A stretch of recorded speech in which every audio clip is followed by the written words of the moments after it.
you. This time. Yes.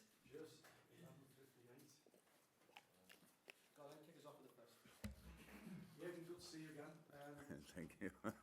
Almost as repeated last week, yet another Premier League manager has unfortunately lost his job.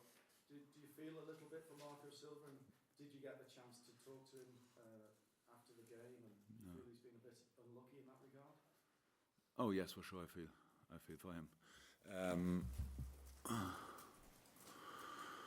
Look, since I'm in England, it's Everton is how we all know, and you know it better than I do. It's a very, very ambitious club, so big history and all that stuff. And then there's on one club was in the same city, which has obviously a slightly positive development, and you try to catch up with that, not only with that, but improve your own situation, and that's for the manager always difficult. We said, when I came in, I said, first and foremost, we have to make sure that we don't carry our history as a backpack anymore, and for that we needed positive signs, and that's a bit of a problem, I think. But it was for each manager so far since I'm in, was at Everton really tricky, really difficult, and for Marco, who is 100% an outstanding coach and manager, was how it looks now too tricky as well. So that's the situation, and it's not, for sure, not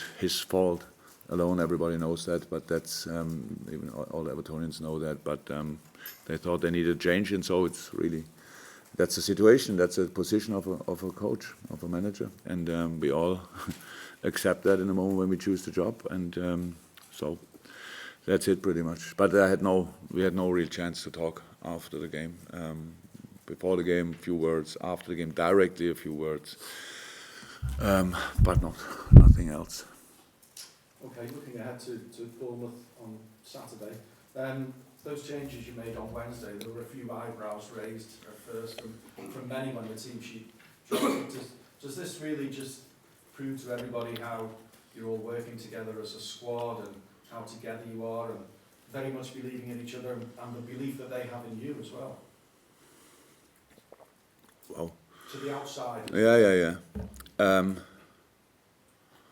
That was a really good team which we sent on a pitch, to be honest. So I was not 1 second in doubt about the quality of the players, but of course you cannot be sure if you don't play week in, week out with the same group of players together, like that, how it will be, timing wise, rhythm wise, shape wise. I was pretty sure, because that's what the boys showed in training, and these boys which came on, they have a lot of training, even a busy schedule, because we have the starting lineup, which plays most of the time, but we don't train really. We play the game, we recover, we have a -1 session, set piece, stuff like that, and play again. But the other guys, they have done 2 sessions in between these games. So, and in these sessions, I could see that they are all in a really good shape. That was the main reason for making the changes. Apart from that, we had to do it anyway, because of the situation we are all in, because of busy schedule. So, it's of course then it's. You never know 100%, and I was really, really happy and pleased with the way the boys showed up. That was a very important sign, a massive sign for us. But it was for 1 game, and now we have to show it again tomorrow. And we have to see who we can use in that, especially in these 3 days between 2 games. So Wednesday, Saturday, that's always a massive challenge, and we have to be sensible and sensitive in the same moment with the decision making about the lineup, because Bournemouth will be really demanding. They will ask for everything. So we have to be really spot on, intense, all that stuff. They are not happy with their situation, so we need a good intensity in that game again. And so that's what we try to make sure with the lineup. But then still the boys have to do the job, and hopefully they can do it. As you know by now, Jurgen, we love football. It's Christmas time. Yeah. It'd be nice to be top of the tree at Christmas, wouldn't it? If you win at Bournemouth on Saturday, you will be top at Christmas, guaranteed. I don't suppose you'd be worried by the fact that only 3 times in the last 10 years, the club that have been top at Christmas, who haven't gone on to win the title, is Liverpool. It's about time you put that right. Oh, I think I told you often enough, and can tell you again that I'm really not interested in these kind of numbers, stats, whatever, this kind of history. But that's part of the deal. When you are in a good position, then there are a lot of people who celebrate already. There's a lot of people who worry still, and a lot of people who hope that you will still fail. So that's it. I don't listen to either of them, to be honest. So I'm completely fine. We wanna try to win in Bournemouth. What that means for Christmas, I never thought about, and what the Christmas tree, being top of the Christmas tree, means I never thought about. So it's not really interesting. We know that we are in a really, really difficult situation with the games coming up. We know that, but we accepted it long ago.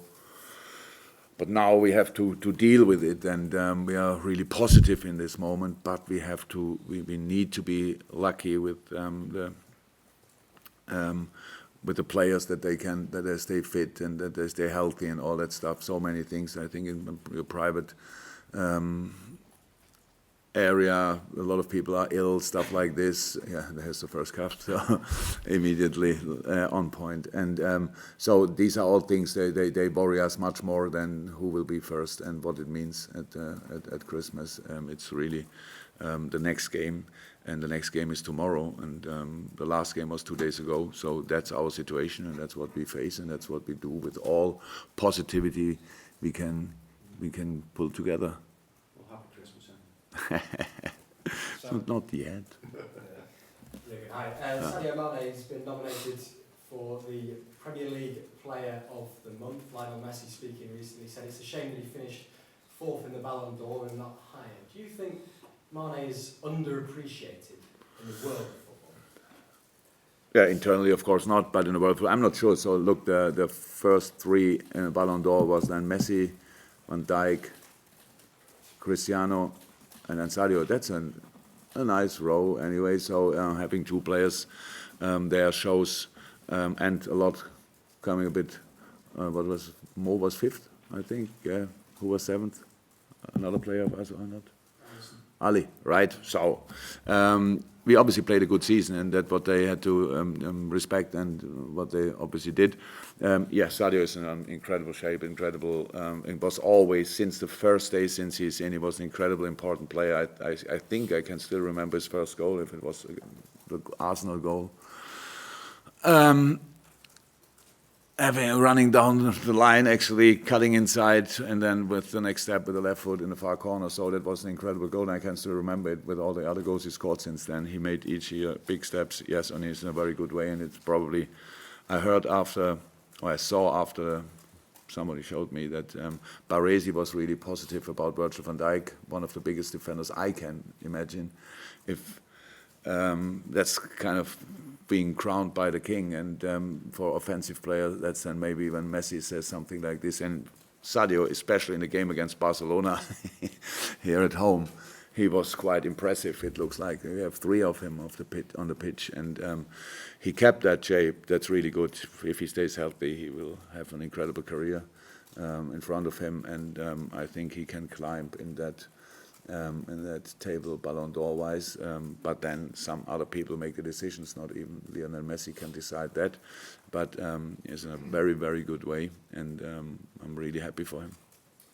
Two more big goals the other night for Divock Origi. We know how much the fans love him. Yeah. Could you just give us an insight into the improvements that he's made over the past year, and how big a player can he be in this Christmas period for you? Yeah, Div is unbelievably important for us. So it's what's really nice is since I was really happy that Mr. Martinez was in the stadium, because he could see his qualities. Because when he goes to the national team, he never plays a second. So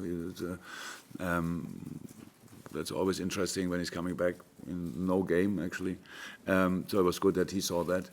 We knew it before, but Div needs a good feeling, needs to be in a confident mood, and then everybody knows what he's able to do. If you compare him with other players in our squad, then they're all different. They have all different qualities, and very often we used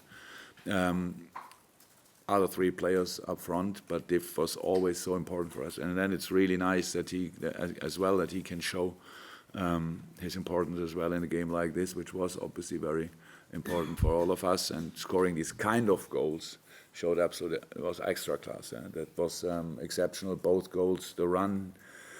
At the end, it looks easy. The first goal, it was a sensational pass from Sadio, of course, but making these 2 steps between the centre halves and a goalie that's what a striker has to do, actually, to see that opportunity and then use it. So at the end, it was not the most difficult finish, but still a job to do. The other one was just a world-class goal. I don't see that often. It was a good ball from Dejan, but not easy to control, I would say. And that shows then his technical abilities. Shooting, he scored goals for us from all different angles, coming from the right wing, inside, left wing, cutting inside, shooting along in a far corner. So all different kind of goals, yeah. Again, and as well, really, really happy for him. And now probably we speak about Chuck, do we? And then we can speak about Adam. When you look at it, with Shaq, I suppose it's been a frustrating time for him. How does he now build on that performance in the Merseyside derby? Because obviously you're the guy responsible for giving the players who don't obviously feature regularly that important game time. How do they? And the flip side, I suppose, the players who do play regularly, week in, week out, do they get frustrated when they're not selected to play and they're rested? Do they see that as a rest?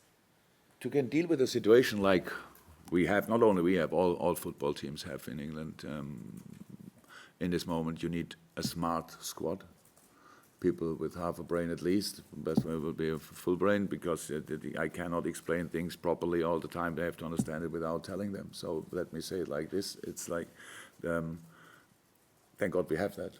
That makes my life much easier, because Shaq was injured twice with the same injury, re-injured a little bit, and then that took time, and then coming back, it takes time, and then there's a situation that a team is winning pretty much all the games, and then it's not, if you then get frustrated that you don't play, that's not smart, because that's how it is in football. You have then to work for the moment when you come on the pitch, and I don't expect perfection in the moment when you come on the pitch, but I expect the desire to show that you are good enough, and they all did that, and Chuck did that especially now, and he was completely fine before. He was in a really good mood, in a really good shape, and then coming on, that's the situation where you can deliver a performance like this. Same for all the others, and so on. Yeah, if my team would not be smart, then we have the problem that other players get frustrated when they don't play the derby, but nobody was that, so that's how it is. Yeah, it's not that complicated. You need just players who think about the situation, understand the situation, because I don't make decisions out of the blue. It's not that I think, oh, today him and then him. Unfortunately, my life is not that funny, so there are always reasons for my decisions, and as long as you try to understand them, you can understand them, and the boys understand them, and that's the situation now. And from now on, we play how I said. Yesterday, when I went home, I had an idea for a lineup, and you come in this morning and you hear the little things. He struggles here a little bit, there a little bit. No real concerns, but enough to think about if we really should do it, and stuff like this. So you start new if you want, and that will be now. That will be for the Salzburg game. That will be for the Watford game. That will be for the 2 games in Qatar. That will be for Leicester. Wolves, whatever is coming up, that's how it is from now on. And there's no time for rest. Think about the situation, but still we have to try to give the players a rest here and there, and all the others have to perform. Yes, Mike. Jurgen, slightly on the same point, because I think in the month of December last year you made 30 changes. A lot of matches. You've got even more matches this time now. How much will the success of last year and the season overall work out really well? How much does that sort of feed into what you will do this year? Is that a sort of, would you use the same sort of template as that? I don't know. So it was not a plan last year to make 30 changes. It wasn't, I'm not sure if that was the most or whatever in the Premier League in that period. I have no clue actually. But it's the time where you have to make changes. That's clear.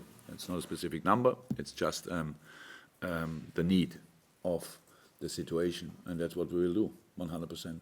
And I know when you are a football supporter, then you want to play in your mind best 11 all the time. Clear, but it's not FIFA or whatever PlayStation where they don't need a rest. Obviously, I don't know how if they need a rest at a PlayStation. I have no clue, but it's just how it is. We have to do these kind of changes, and we will do. That's clear. As long as the boys give me the opportunity, we will do it. And it looks like we can do it in the moment. But how I said, it was not. We did made 5 changes for the last game, and that was exactly the adult squad we had. So we have kids in behind, very good kids. Really enjoy working together with them. But if somebody is out for tomorrow of the squad of yesterday, the next one will be really young. So good, all okay. We wanted to have the situation, and now we have it, and now let's use it. And when you've got this really hectic schedule, how do you keep things ticking over in training? Because obviously, you can't train the players with the same intensity that you would do when there are less matches. But you've got to try and keep it as interesting as you can, and still try and stretch them.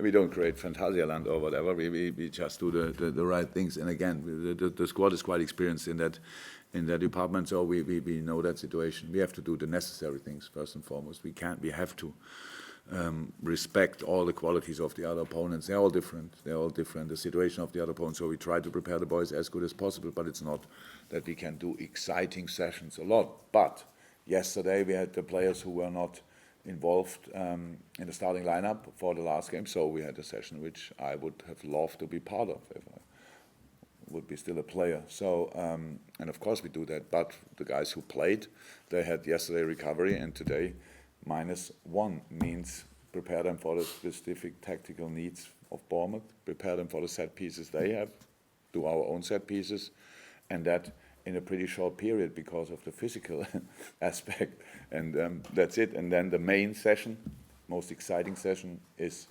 tomorrow, the game. I saw you already. I didn't. December, these press conferences change it up a bit. Yeah, you keep it exciting for me. That's nice. You said you came in this morning that you heard some concerns about players. Are we talking about this weekend? Are we likely missing anybody this weekend? In the moment, no. It looks okay. But it's like somebody wakes up and feels a little bit here and there, and then I need to know that. When I know that, then I have to deal with that information. Nobody's ruled out yet, so that's good. But it's still 3 hours until we train, so there's still a bit of time. But that's it. No, it should be. This moment, they all should be fine.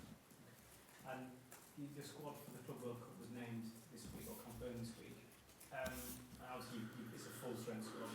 But do you know how much thought went into that, and whether was there any consideration about splitting it, because obviously you got Carabao Cup game as well, or whether it was already decided that that would be a younger team?